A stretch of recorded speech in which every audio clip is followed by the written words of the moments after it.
Have you ever wondered what happens when childhood fame vanishes? In the 1930s and 40s, Hollywood transformed boys and girls into marquee names. Bobby Driscoll voiced Peter Pan, Jackie Coogan starred alongside Charlie Chaplin, only to cast them aside when their contracts expired. By age 31, Driscoll was living on New York's streets. Coogan discovered his family had spent his $4.5 million fortune. These 20 stories of addiction, financial ruin, and legal battles may bear the hidden price of early stardom. Bobby Driscoll. At 13, Bobby Driscoll's voice soared from theater speakers, breathing life into Disney's Peter Pan and earning him an Academy Juvenile Award. Born in Ohio in 1937, Driscoll was plucked from local theater by Disney scouts and quickly became the studio's golden boy. He appeared in Song of the South in 1946 and Treasure Island in 1950, his doe-eyed sincerity captivating audiences nationwide. Under contract, Driscoll lived in the protective cocoon of the Disney studio system, where child stars were often shielded from the pitfalls of fame until their contracts expired. By the mid-1950s, Driscoll's studio safety net had vanished. Unable to transition into adult roles and rejected by other studios as typecast, he drifted into low-budget westerns and uncredited bit parts. Financial mismanagement, compounded by a lack of residuals, left him scraping by. His downward spiral accelerated with experimentation in drugs and alcohol. By the late 1960s, Driscoll was living on the streets of New York, his once celebrated features gaunt and unrecognizable. In March 1968, at just 31, Bobby Driscoll was found dead in an abandoned building. The official cause was heart failure, likely exacerbated by substance abuse and malnutrition. He was buried in an unmarked grave, his final resting place, a stark contrast to the fanfare that greeted his early performances. Scotty Beckett. A precocious talent at 6, Scotty Beckett charmed audiences as the mischievous sidekick in Our Gang comedies before earning a Golden Globe nomination for The Country Girl in 1954. Born in 1929 in Oakland, California, Beckett's career seemed destined for longevity. By adolescence, he'd worked alongside Judy Garland and Orson Welles. Yet the trappings of fame arrived before he was ready to handle them. Teenage Beckett chafed under studio discipline. As roles dwindled, he turned to petty crime and substance abuse. Arrests for drunk driving and vagrancy punctuated his late teens, each incident reported in local papers as yet another fallen star. Desperate for work, he took menial jobs, bartender, parking attendant, never quite shaking the child star label that haunted him. On May 10, 1968, Beckett was discovered dead in a seedy boarding house in Burbank. The coroner cited acute ethanol poisoning, but whispers of foul play lingered among old friends. His life, once documented in fan magazines, ended without ceremony or public acknowledgement. His promising smile, immortalized on celluloid, belied a life unraveling in the shadows of stardom. Carl Alfalfa Switzer. Carl Switzer's off-screen life bore little resemblance to the carefree boy who tugged at audiences' heartstrings as Alfalfa in Our Gang. Born in 1927 in Paris, Illinois, he earned fame for his cowlick and falsetto croon, appearing in over 80 shorts between 1935 and 1940. Yet the studio system's expiration date arrived early. By his teens, Alfalfa's novelty had worn thin. Struggling to find adult roles, Switzer bounced between odd jobs: wrestling promoter, hunting guide, nightclub performer. Money woes mounted, leading to disputes with friends over unpaid debts. On January 21, 1959, an argument over a hunting dog in rural California turned fatal. Switzer was shot and killed by the dog's owner, a case officially ruled justifiable homicide, but clouded by conflicting testimonies.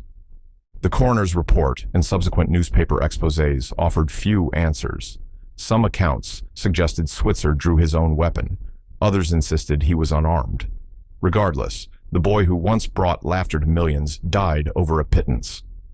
In the end, the laughter he once provoked gave way to gunfire, leaving behind a legacy as tangled as the stage names he carried. Frankie Darrow. Frankie Darrow sprinted through the slums of New York on film, but off camera he raced against a different adversary, alcohol that threatened to consume him. Born in 1917 in Chicago, Darrow began acting at age 6 and starred in adventure films like The Bowery in 1933 and Wild Boys of the Road in 1933. His athleticism led to stunt work in major studio productions throughout the 1940s. By mid-career, Darrow's drinking escalated, affecting both his health and his reliability on set. Roles dwindled as studios labeled him uninsurable. Bankruptcy filings from the early 1950s revealed debts mounting against a backdrop of bar fights and DUI arrests. Stripped of steady work, he turned to taxi driving and small-town stage revivals to make ends meet. When Darrow died of cancer in November 1976, he was nearly penniless. Obituaries noted his early promise, but glossed over his final decades in obscurity. Ted Donaldson. At the height of World War II, 12-year-old Ted Donaldson embodied the all-American boy, starring as Bud in The Adventures of Ozzie and Harriet radio series, before reprising the role on television.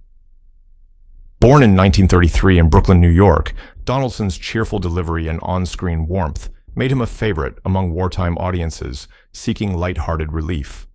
Under contract with RKO, he appeared in films like Mr. District Attorney in 1941 and A Tree Grows in Brooklyn in 1945, balancing schoolwork with a burgeoning acting career. As television replaced radio and film roles dwindled, Donaldson struggled to shed his boy-next-door image. Casting directors saw only the youngster they'd known years earlier, and opportunities evaporated. By his late teens, he had left show business entirely, trading scripts for steady work behind a camera lens as a production assistant. Though he found modest success in this new field, the abrupt shift from public adoration to anonymity weighed heavily on him. Mental health challenges emerged in the 1960s when Donaldson began experiencing severe anxiety and depression. Friends recall episodes of deep withdrawal, during which he would vanish for days, only to reappear in transient hotels or bus terminals. The young actor who once navigated bustling studio lots now drifted through anonymous city streets, clutching a battered duffel bag and memories of brighter days. By the late 1970s, Donaldson had stabilized in a small New Jersey community, working occasional camera gigs and volunteering at a local youth center. Yet he never regained the spotlight, his voice forever linked to a bygone era of wholesome entertainment. Marsha May Jones. Before the roar of jazz clubs and the dawn of sound, a child of 6 named Marsha May Jones enchanted audiences in The Adventures of Kathleen in 1913, her precocious talent promising a stellar future. Born in 1907 in Los Angeles, she seamlessly transitioned into talkies, later appearing in Queen High in 1930 and co-starring with Shirley Temple in Stand Up and Cheer in 1934. Yet behind her vivacious performances lay growing strains as studios shifted priorities and new stars emerged. Despite consistent work through the 1930s, Jones saw her roles diminish as she approached adulthood. Typecast as the perky youngster, she struggled to secure mature parts. Financial mismanagement by studio accountants left her without savings, and she found herself burdened by debts from failed investments recommended by well-meaning advisors. By the 1950s, Marsha May Jones had left Hollywood, moving to a small town in Arizona to escape the pressures of fame. Reports from local newspapers describe her involvement in community theater and PTA meetings, an attempt to reclaim normalcy. However, her departure from the film industry came at a cost. Without pension plans or residuals, she faced mounting medical bills and struggled to afford even basic care. In her later years, Jones battled chronic depression and anxiety, compounded by financial instability. She took odd jobs, cafeteria cashier, library assistant, finding solace in routine rather than spotlights. When she passed away in 1992, obituaries recalled her as a veteran child star, but glossed over the hardships she endured. Corliss Palmer. Corliss Palmer's porcelain features and dramatic flair made her a sensation in The Perils of Pauline in 1914, earning her the title of It Girl in fan magazines of the era. Born in 1899 in Pittsburgh, Palmer was catapulted to stardom in her teens, appearing in photoplays and enjoying lavish studio-sponsored vacations. But the glitter of early fame masked deep financial vulnerabilities. Studios claimed ownership of her earnings, and she received scant compensation beyond modest weekly wages. As the silent era waned, Palmer found herself adrift. A failed marriage to a newspaper magnate ended in public acrimony and legal battles over alimony. Court documents from the 1920s reveal extensive litigation that drained her limited resources. By the time talkies took hold, she had little to offer Hollywood's evolving tastes and few contacts to leverage. Palmer retreated to rural Pennsylvania, purchasing a small farmhouse with savings dwindling from legal fees and living expenses. Local accounts describe her giving acting lessons to neighborhood children and hosting impromptu film screenings in her living room.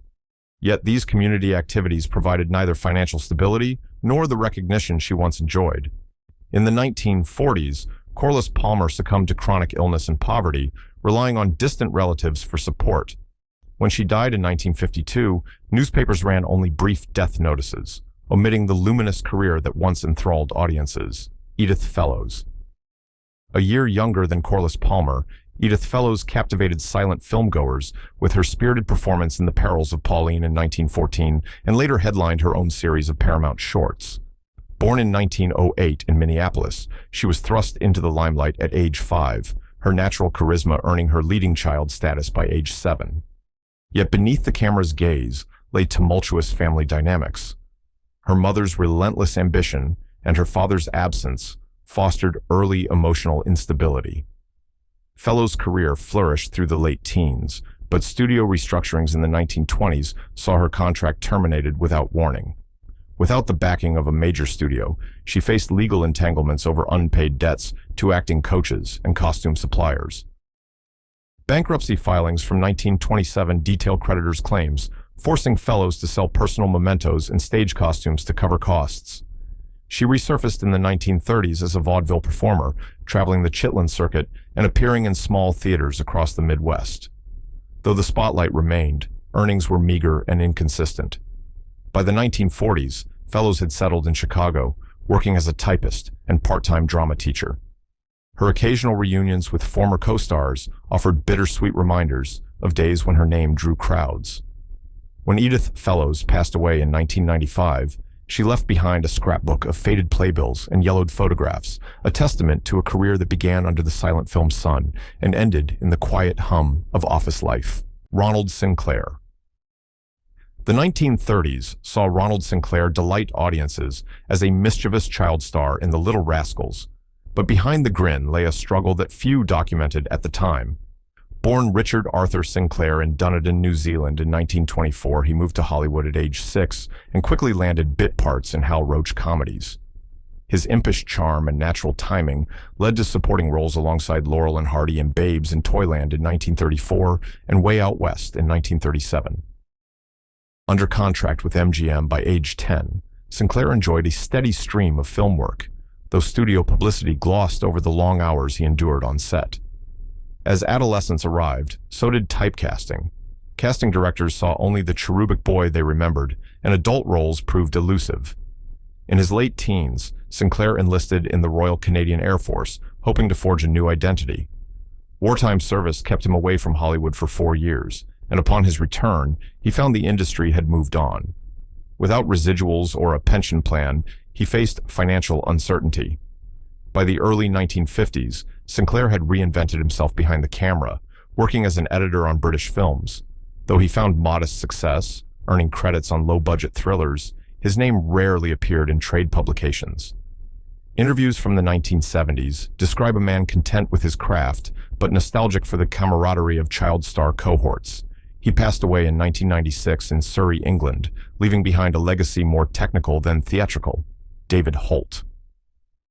When David Holt delivered his lines in the Bowery at age 10, critics praised his natural ease on camera, hailing him as one of the era's most promising juvenile talents. Born in Los Angeles in 1927, Holt joined MGM's roster of child actors and appeared in films such as Madame Curie in 1943 and Song of Russia in 1944. His soft-spoken intensity earned him frequent co-star billing, opposite established leads, and by age 14, he was under contract for multiple upcoming features. Yet as World War II ended, Holt's appeal waned. The studio system shifted its focus toward adult stars, and Holt found himself competing against a flood of newcomers. By the late 1940s, he was cast in uncredited bit parts or relegated to radio dramas. His film career effectively stalled. Without a robust support network or financial safeguards, he grappled with instability.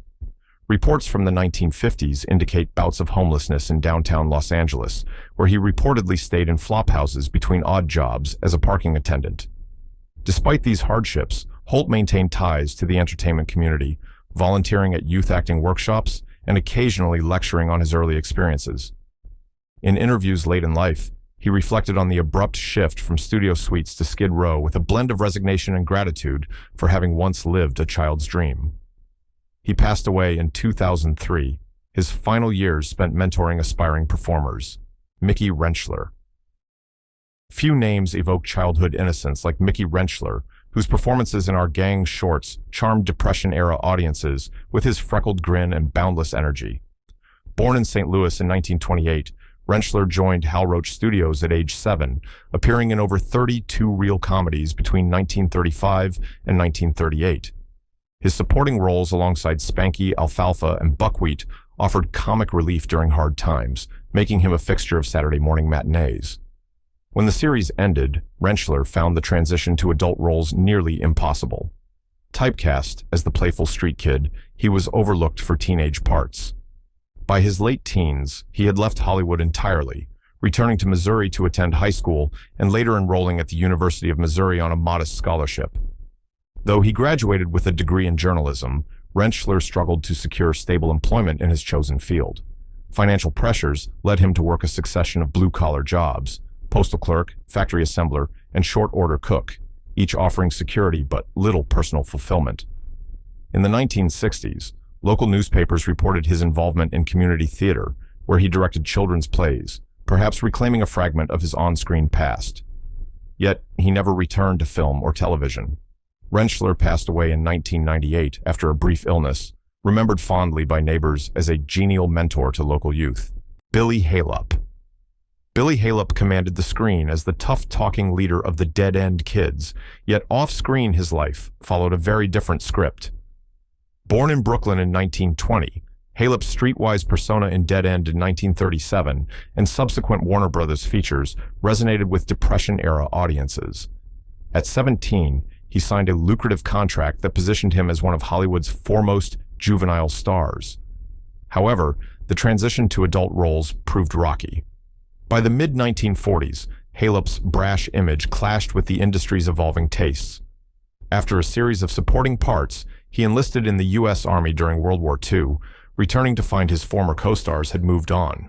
Without residuals, his earnings evaporated, and he struggled to adapt to peacetime. In the 1950s, Halop reinvented himself as a nightclub singer and eventually as a nurse's aide in a Long Beach hospital, earning a stable paycheck, but far removed from silver screen glamour. He battled alcoholism throughout these years, entering and exiting rehabilitation clinics. Despite occasional television appearances in the 1960s, his career never regained momentum. Halop's final decades were marked by public service rather than performance. He volunteered at veteran centers and mentored troubled youth, drawing on his own experiences to guide others. When he died in 1976, obituaries noted his dead-end legacy, but emphasized his later humanitarian work. The boy who once led a pack of on-screen toughs ended his days caring for the vulnerable, a testament to the unpredictable paths child stars often traverse. Bobby Henry. At just 12, Bobby Henry's poignant portrayal in The Fallen Idol in 1948 earned him acclaim at Cannes and marked him as one of post-war cinema's brightest young talents. Born in Paris to American parents in 1939, Henry was scouted while vacationing with his family and cast opposite Sir Ralph Richardson in Carol Reed's drama. His nuanced performance, capturing both wonder and disillusionment, led to interviews in Sight and Sound and a contract offer from a major British studio. Yet the burdens of early fame weighed heavily on Henry. He completed only a handful of additional films before withdrawing from acting at 16 to pursue academics. Scholarships took him to Oxford, where he studied philosophy and later earned a doctorate in literature. Though he lectured at universities and published essays on film theory, he remained haunted by memories of his childhood stardom. Transient living conditions in his 20s, shared student housing, rented rooms in London's fringe theaters, contrasted sharply with the red carpet premieres he'd known as a boy. Financial support from family dwindled, and he took part-time tutoring jobs to make ends meet. Despite these challenges, Henry spoke fondly of his brief time in front of the camera, calling it a childhood gift and a lifelong compass.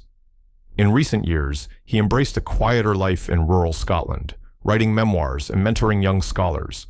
Though his on-screen career spanned only a few years, his performance in The Fallen Idol endures as a masterclass in child acting, its legacy carried forward by film historians and cinephiles alike. Jackie Coogan.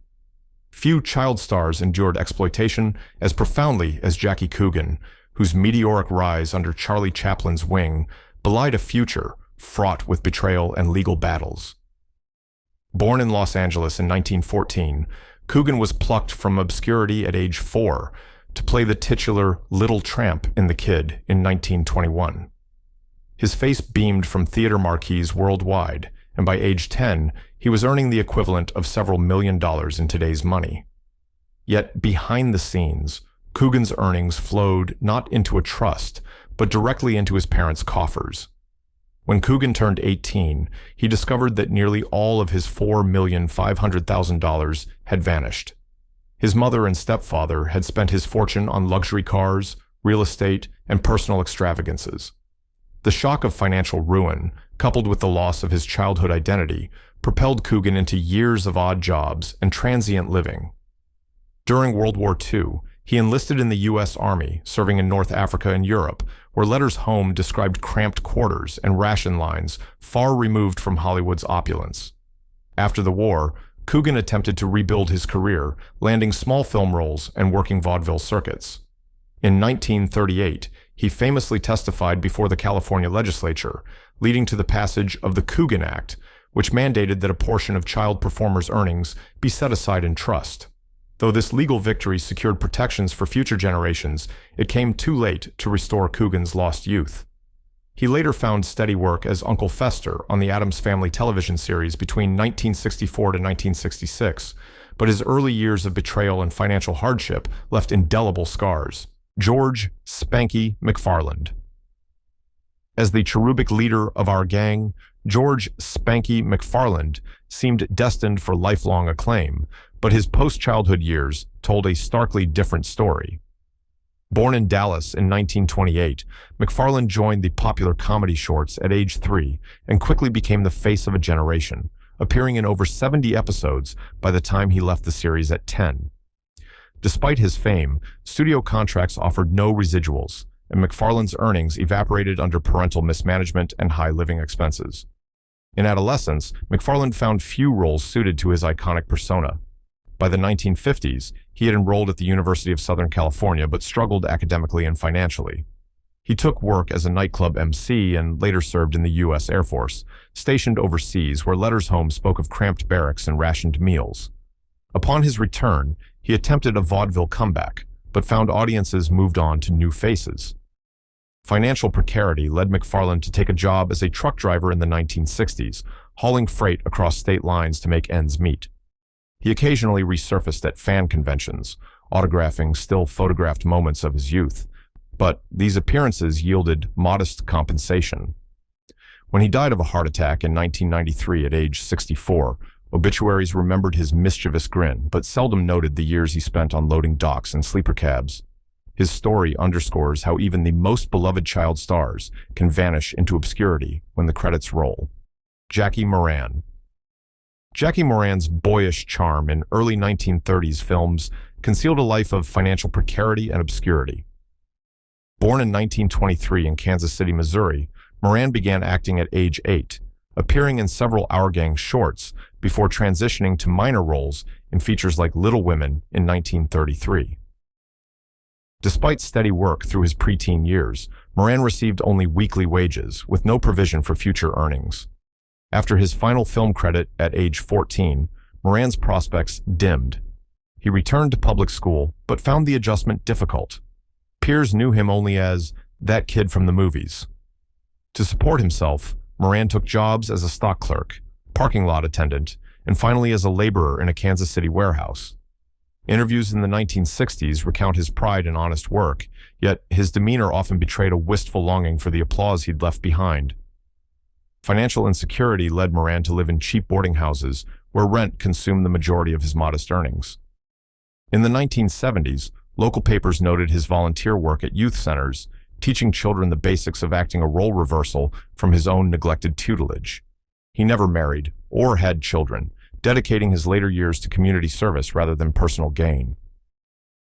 When Jackie Moran passed away in 1991, obituaries in Kansas City journals celebrated his early contributions to cinema, but glossed over his decades of labor-worn anonymity. His trajectory from child actor to warehouse worker highlights the precariousness of early stardom without long-term safeguards. Jackie Earle. Jackie Earle's small stature and big presence made him a memorable character in our gang comedies, yet his adulthood unfolded far from the silver screen. Born in 1927 in Santa Monica, California, Earle joined the series at age 6, appearing in over 20 shorts between 1933 and 1937. Studio contracts provided room and board, but no savings plan, and by age 11, his career had effectively stalled. Earle struggled to find roles that suited his unique look. Casting directors saw only the freckled boy who once chased the gang's mischief. He drifted into radio work briefly, voicing minor parts in crime dramas, but the pay was irregular and insufficient. By his late teens, Earle was living in a shared flat with former child actors, pooling meager resources to cover rent and utilities. In the 1950s, he took factory work assembling aircraft parts in Long Beach, where the steady paycheck offered security but no creative outlet. Colleagues recall his quiet presence on the shop floor, often sketching faces from memory during breaks. Attempts to revive his acting career in local theater troupes yielded praise but no professional contracts. Earle's final decades were marked by frugality and solitude. He never married and lived alone in a modest apartment, his walls adorned with stills from his youth. When he died of natural causes in 2000, a handful of friends and former co-stars attended a private memorial. Juanita Quigley. In the silent era's final days, toddler Juanita Quigley graced the silver screen with cherubic innocence, appearing in films such as The Perils of Pauline in 1914. Born in Los Angeles in 1911, she quickly became a fixture of early cinema. Her wide eyes and plaintive expressions captivating audiences before she could even speak. Studio executives hailed her as the next Shirley Temple, yet the infrastructure to protect and nurture child performers was virtually non-existent. Quigley's on-set experiences were marked by long hours under harsh lighting, with little accommodation for her tender age. When her popularity waned in the late 1910s, she was quietly released from her contract. Her family, lacking financial planning and legal guidance, struggled to adjust. By her teens, Quigley had retreated to a convent school, seeking solace in religious life away from Hollywood's demands. Leaving the convent in her early 20s, she confronted a world that no longer recognized her childhood fame. Job prospects were scarce. Studios had no place for former silent-era stars in the talkies era. Quigley took factory work and seamstress positions to survive, her name all but forgotten by the public. Occasional reunions with former co-stars offered fleeting moments of nostalgia, but they could not erase years of economic hardship. By the 1950s, Quigley lived in a modest apartment on Los Angeles' outskirts, subsisting on a small pension and the kindness of church volunteers. Her life, once illuminated by camera flashes and fan mail, settled into quiet routines. Leonard Landy. In the spotlight of the dead-end kids, Leonard Landy stood among a pack of streetwise urchins, yet his later years would be defined by a battle far removed from Hollywood's glamour. Born in 1925 in Los Angeles, Landy joined the troupe at age 9, his scrappy energy earning him supporting roles in films like Little Tough Guy in 1938. As the dead-end kids fractured into various spin-offs, Landy struggled to secure adult roles. The camaraderie on set did not translate into post-war opportunities. Studios had little use for former child actors. By the 1950s, Landy was off-screen, drifting through odd jobs and grappling with alcoholism. Interviews in the 1970s paint a portrait of a man haunted by memories of applause and camaraderie. Official records note occasional arrests for public intoxication, but few details survive. Friends from his youth recall seeing him panhandling on Hollywood Boulevard, a faded photograph of the dead-end kids tucked into his coat pocket. When he died in 1979, his passing went unreported in the trade papers. The camaraderie he shared on screen faded into isolation, leaving a name remembered more for struggle than stardom. If their stories moved you, hit like and subscribe to keep their legacy alive. Share this video to spark conversations about the hidden price of fame.